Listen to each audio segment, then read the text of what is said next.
Olá, eu sou Ivan Lima. Seja bem-vindo. Edir Macedo Bezerra. Um nome polêmico e, ao mesmo tempo, bastante respeitado no contexto religioso. Um nome que, inclusive, rodeia uma fortuna de cerca de 2 bilhões de reais.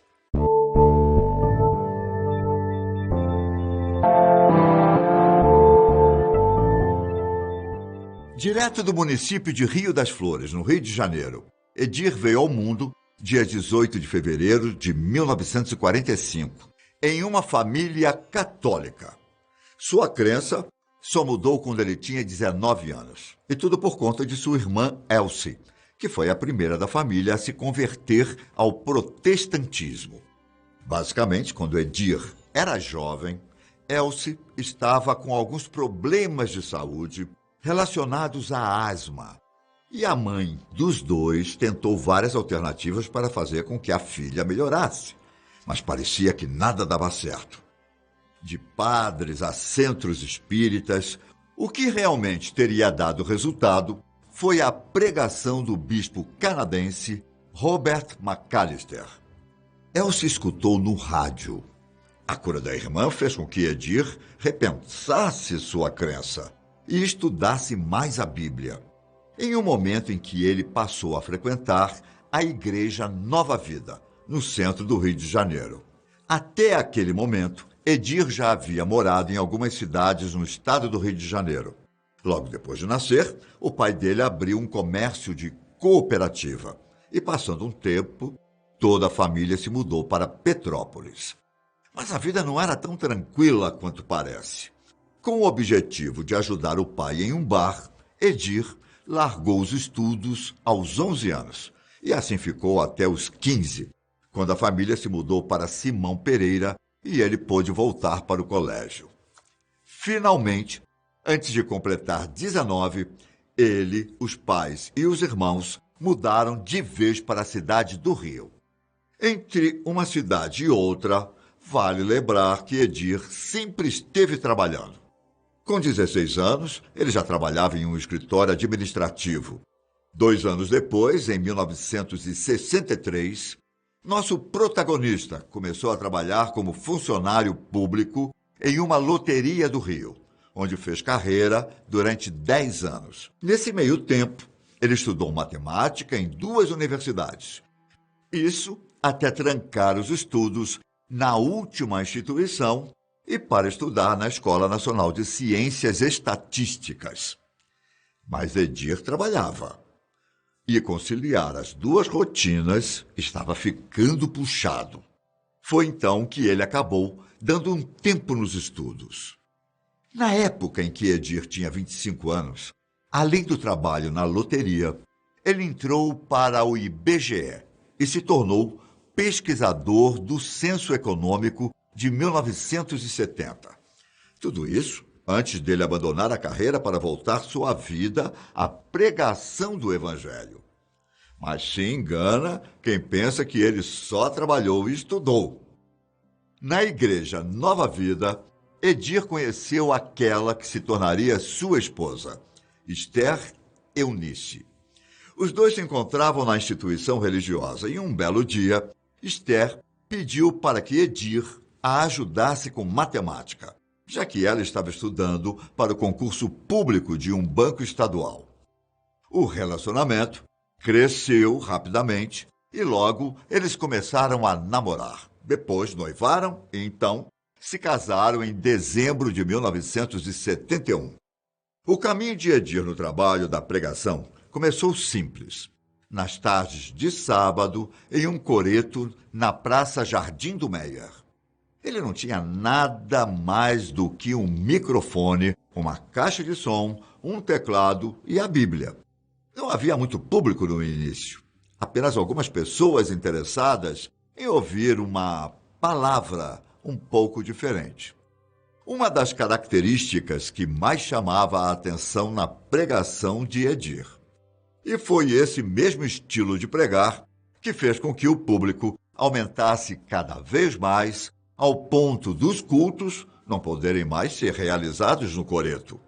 Edir precisava de um local fechado, e foi por isso que as reuniões foram para o Brunimeyer, o antigo cinema e teatro da região com capacidade para cerca de 2.000 pessoas. O curioso nesse momento é que Edir pregava o evangelho ao lado do marido de sua irmã, seu cunhado, Romildo Ribeiro Soares. Você sabe quem é? Você deve conhecê-lo, apenas como R.R. Soares. Os dois se conheceram na Igreja Nova Vida e deram início ao projeto das pregações. O que muitas vezes passa batido na história é que R.R. Soares era o principal líder nesse primeiro momento, enquanto Edir ficava responsável pelas reuniões com menos fiéis. Soares pregava para um público maior. Acontece que a parceria entre Edir Macedo e R.R. Soares não durou muito tempo. À medida que o número de fiéis aumentava e a instituição crescia, os dois começaram a discordar a respeito de como administrar a então Igreja Universal do Reino de Deus, fundada oficialmente em julho de 1977. Entre uma e outra desavença, a que serviu como estopim para a cisão tinha a ver com a expansão da instituição. Edir queria expandir para os Estados Unidos. Já Soares tinha a intenção de expandir pelo Brasil, visto que, por mais que a igreja tivesse crescido, eles ainda precisavam de mais estados. O conflito de ideias foi decidido durante uma votação, em que alguns pastores convidados pelos dois para fazer parte da igreja votaram para decidir qual caminho tomar. Com 12 votos a favor e 3 contra, Edir ganhou o pleito e R.R. Soares resolveu sair da Universal para trabalhar da forma com que pensava. Pode parecer que foi um momento de ânimos alterados, mas, ao que parece, foi tudo feito em comum acordo e Soares acabou ficando com os direitos autorais dos livros do reverendo americano Thomas Lee Osborne, que estavam nas mãos da Universal. Em 1980, Soares deu início a um novo projeto, que se tornou a Igreja Internacional da Graça de Deus. Daquele momento em diante, a Universal viu uma expansão considerável. Para você ter uma ideia, somente na década de 80, a instituição cresceu mais de 2.000%. Foi uma época de descentralização em que Edir colocou a Universal em grandes regiões metropolitanas do Brasil, capitais e grandes e médios municípios. Na década de 90, a Universal já estava em todos os estados, com mais de 2 milhões de fiéis. Só com essas informações, já dá para imaginar como a vida financeira de Edir melhorou consideravelmente, não é? Mas ainda tem mais. Ele não esqueceu da ideia de expandir para outros países. Em 1998, a Universal já tinha mais de 3.000 igrejas em mais de 50 países, principalmente nos que falavam a língua portuguesa. Mas a vida de Edir Macedo não conta apenas com sucessos. Em 1992, Edir foi acusado de charlatanismo, curandeirismo e estelionato e acabou sendo preso em São Paulo logo após um culto. Na época, as notícias informavam que as igrejas de Edir pediam doações em dinheiro em troca de supostos milagres. E durante 11 dias, ele ficou preso em uma cela que comportava mais de 20 detentos. De acordo com a acusação do Ministério Público de São Paulo, Edir tinha obtido todo o seu patrimônio, cerca de 100 milhões de reais, de forma ilícita. Depois de ser absolvido, ele chegou a culpar a Igreja Católica pela sua prisão, insinuando que o Vaticano estava por trás das decisões do Poder Judiciário. Bom, voltando um pouco no tempo, lá no final da década de 80, ele estava investindo consideravelmente na expansão, certo? Mas o que eu não te contei é que ele decidiu usar até a telecomunicação para isso. Ele começou pela Rádio Metropolitana do Rio de Janeiro, com 15 minutos diários de programa. 6 meses depois, época em que Edir já havia ampliado o tempo da programação, conseguiu reservar um espaço de 30 minutos na antiga TV Tupi para apresentar o programa O Despertar da Fé. Mas a TV Tupi não estava em seus melhores momentos naqueles anos e acabou falindo, momento em que Edir passou seus programas religiosos para a Rede Bandeirantes. Aquilo foi um salto. Em 1981, mais de 20 estados já transmitiam o conteúdo. Você sabe que ele é dono da TV Record, não é? Pois bem, antes da aquisição, Edir comprou a Rádio Copacabana. E com o passar dos anos, Edir comprou e alugou novas estações de rádio ao redor do Brasil. Então, chegamos a 1989. Nesse ano em questão, Edir estava morando nos Estados Unidos, seguindo sua ideia inicial de expandir para outros países.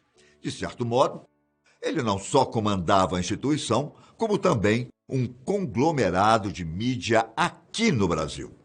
Só que ainda havia um passo que ele poderia dar.